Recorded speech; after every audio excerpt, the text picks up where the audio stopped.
I'm Lou and my wife is Melody, and we purchased an RV extended warranty. In this video, I take you on a deep dive into the Good Sam extended service plan. Let's get to it.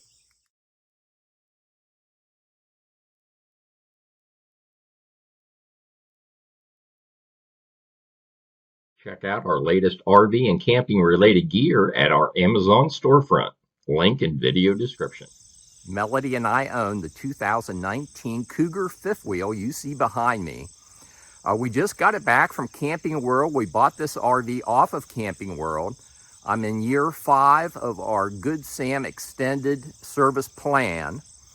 And I just got it back. They did both major and minor work on it. Let me show you some of the work that I had done, and then we will jump to the Good Sam extended service plan contract. There's some things in there I want to point out to you. All of the repairs I'm about to show you were performed by Camping World of Fairmont, West Virginia. The first problem I'm going to show you is a major problem I had with my kitchen slide out. I've done a separate video titled Jerking RV Slide Out, and that describes the full problem up until the point that I take it to Camping World to have the floor in this slide repaired. So I'm going to show you a few clips from that video, and then we will jump to the other problems before we take a look at the Good Sam extended service contract itself. I bought my fifth wheel in 2018, and within the first year I noticed a problem with the kitchen slide jerking. I took the RV to the Keystone dealer, and each time they would adjust it and send me right back out the door. The jerking continued intermittently. Here is a video clip I posted seeking input from other Keystone owners.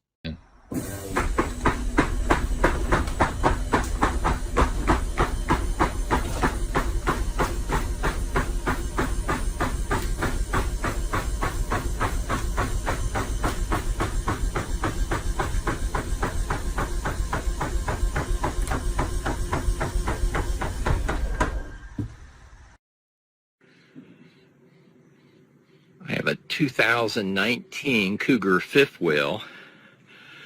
The model number is 310 RLS. This is my kitchen slide, and the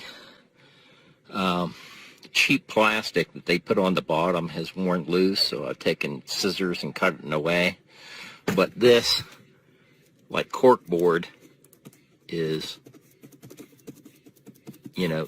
very thin. And so I'm back at home base. The rollers did cure the jerking and hasn't jerked since, but I'm left with a damaged floor on that slide out, and I did get an extended warranty through Camping World, and the warranty's still valid. And since I bought this RV, they put a Camping World in not far from my home here in West Virginia. There's a Camping World now in Fairmont, West Virginia. So I have an appointment to take this RV into Camping World. They have a device that will assist them to remove the slide. They're going to rebuild the floor. I've had it up there once. They've diagnosed it. So this is the inside of the RV. I'm going to show you the finished product here in a minute outside. But in order to repair the slide floor, they had to remove the fireplace that you see in the center of your screen there, the television, and the refrigerator, and disconnect the propane. Now let me take you outside and show you what they did. So this is the repaired slide. As you can see, I no longer have a hole in the bottom of it. You can't stick your finger up through there. The previous video I made entitled Jerking RV Slide Out walks you through the whole issue. Long story short, I had an intermittent jerking problem and with this slide.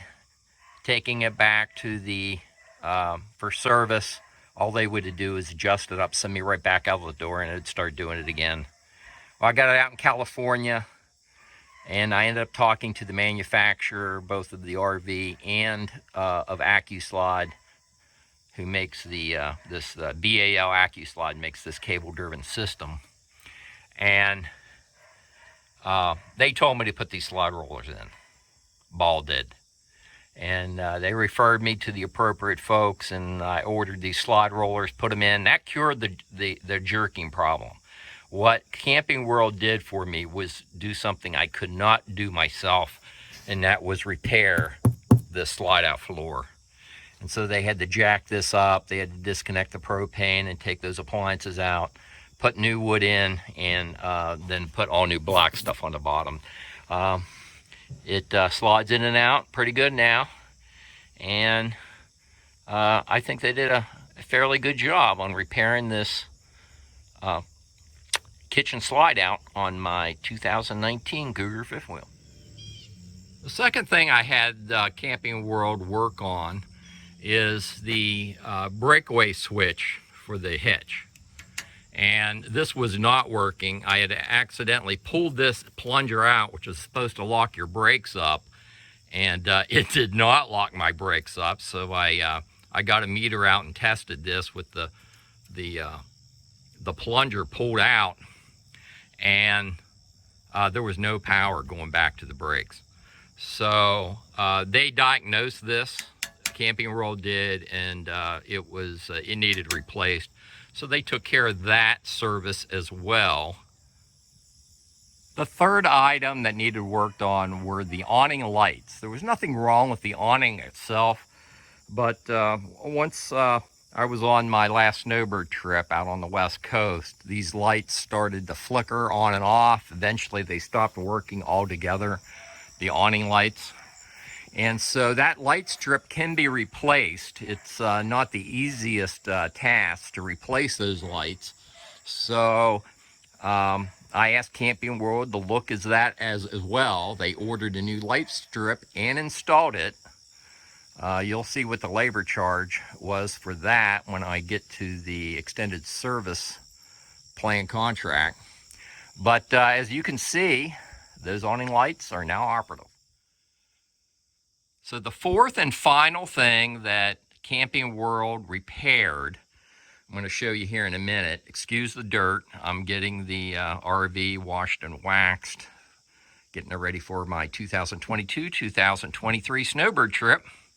But this fender skirt on this side would flap in the wind when I go down the road.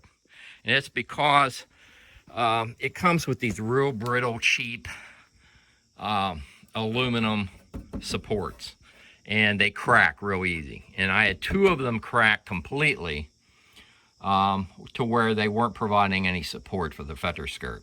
So Camping World, and Camping World installed that. They anchored it to the metal support here, and then the metal support here, and then attached it to the rubber or plastic fender skirt. And the same thing on the other side. You can see a second bracket that they installed. So they did a good job. I don't think I'm going to have a problem with those brackets breaking. What you're looking at here is a document that Assurant sent to Camping World. Assurant is the administrator for the Good Sam extended service plan. And so this is who Camping World is communicating with to get approval for the repairs. On here, out of all the repairs I recapped for you on this service ticket, the total amount that they pay Camping World, Assurant pay Camping World, is $690.65. The breakdown is parts and labor that were covered were $692.20. There was a $50 deductible because the work was performed by Camping World. If it would have been another certified, approved third party, the deductible would have been $100. But because I had the repairs performed by Camping World, the deductible was only $50. And it looks like they added tax back in to bring the amount that they paid Camping World was $690.65. Now let me back up here a little bit. And what I want to show you is the total amount for the repair Camping World was $2,240.71. If you subtract what they received from Assurant, that was the balance that I paid. It was, I believe, $1,550 and some change. And I had talked to you about the lights, and I wanted you to see the expense for some of this.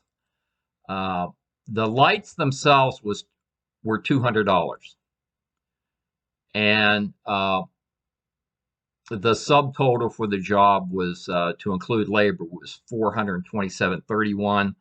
Camping World has kind of a screwy system where they are charging back labor after they estimate what it's going to be. So the bill itself is kind of convoluted, but the bottom line is for all those repairs, it cost me $2,240.71. Assurant paid the $690.65 which left me with a balance of $1,550 and some change. Right now, I want to show you what was excluded. Well, first of all, they didn't pay for the fender skirt supports. They didn't pay any of that. And there's an exclusion in here for that. But the most costly thing that I had done, well, before I go down through here, I want to talk to you a little bit about a few other things. The most costly thing I had done that I wanted the warranty to pick up was the slide repair. And because that was something that obviously is going to be expensive because of all the work involved.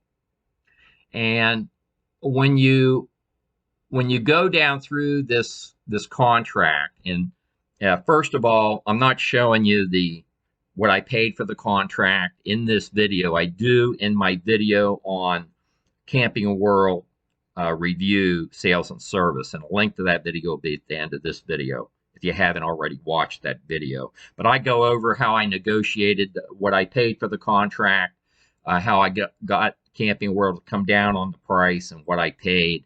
I'm not showing you the full contract here because it has a lot of personally identifiable information in it, but this is the meat of the contract, what I'm showing you here. And this gives you definitions and how you can go about obtaining approval. You must obtain, in most instances, approval from the administrator of the extended service plan prior to having the work done. And Camping World had to do this. I gave them a copy of this contract, and then they applied for approval from Assurant.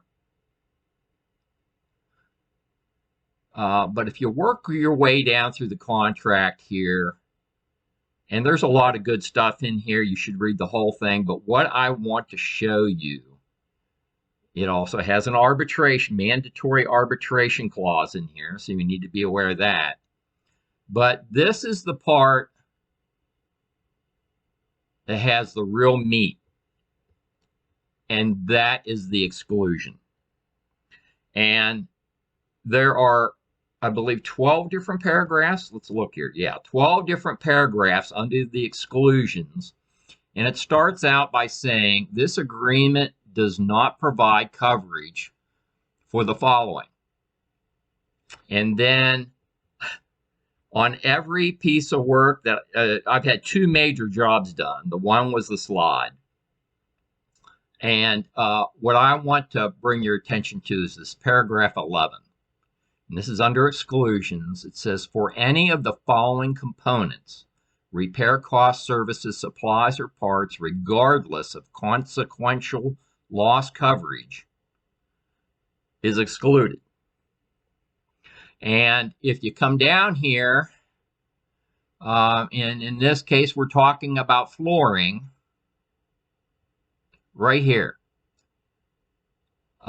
It says that flooring is excluded, and then it has parentheses, wood, hardwood service, and resilient. So this is the reason they covered zero. They didn't cover anything on repairing the floor in that slide because flooring is excluded. So, oh, it gets better, folks, because this wasn't my only claim with the Good Sam extended service plan. Let me show you. I'm going to put some photographs up of some tires. On my fifth wheel during the first year, I had went through a set of tires only in the first year, and that was just going to Florida and back. So I'm going, well, you know what? They're cheap tires that they put on here. So what I did is I purchased Carlisle tires right before I took a long snowbird trip to California and back. And so I had brand new Carlisle tires. These are G-rated tires, way above what originally came from the factory. And they haul they haul bulldozers with Carlisle tires. They're G-rated tires, and that's what I put on there. So I'm figuring it's better rubber. There's more plies in there, so it should last longer. Well, I take my RV to California and back, and when I get back, the tires look like this, folks. So before I put yet another set of tires on it, I have it diagnosed.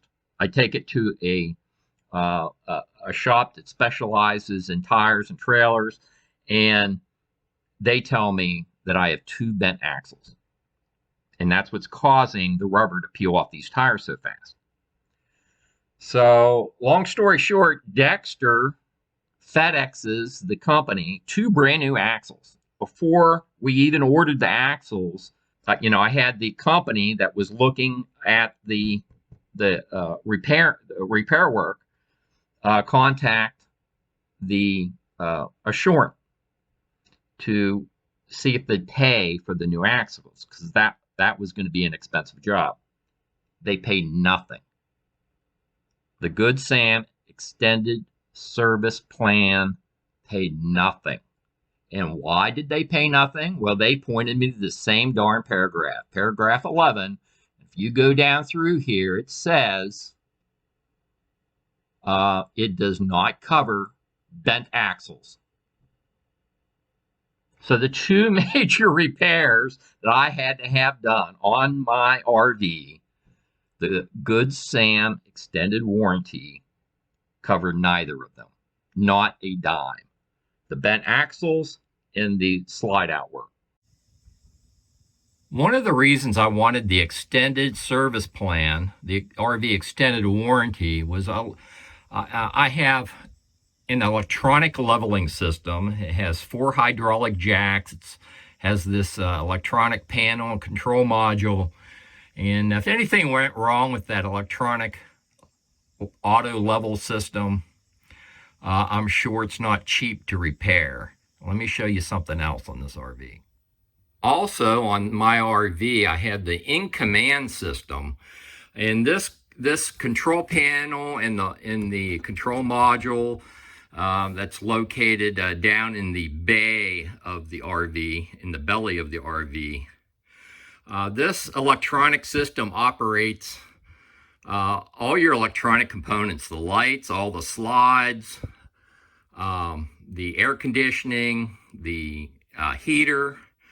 And again, if you have some type of problem with this system, I'm sure that's not going to be a cheap fix. So this is why I was so intent on buying an RV extended warranty, i.e. the extended service plan. Would I buy an extended service contract if I were to ever buy a new RV? And the answer is probably, but it wouldn't be a Good Sam extended service plan because of the extensive exclusions that are in that contract. They throw a lot at you in that Camping World sales regimen that they have developed. And usually I do read the fine print, but I did not when I bought this contract. And the two most expensive things that I had repaired on this RV were not covered under the extended service contract because of the exclusions. So the point of the video is read those exclusions. Melody and I have done a separate video on the Camping World Review, Sales and Service is the title of the video. A link to that video is on your screen now. If you haven't seen that video, check it out. I hope you enjoyed this video. I hope you got something out of it. That's why we do the videos. If you like this video, like and subscribe, and I'll see you down the road.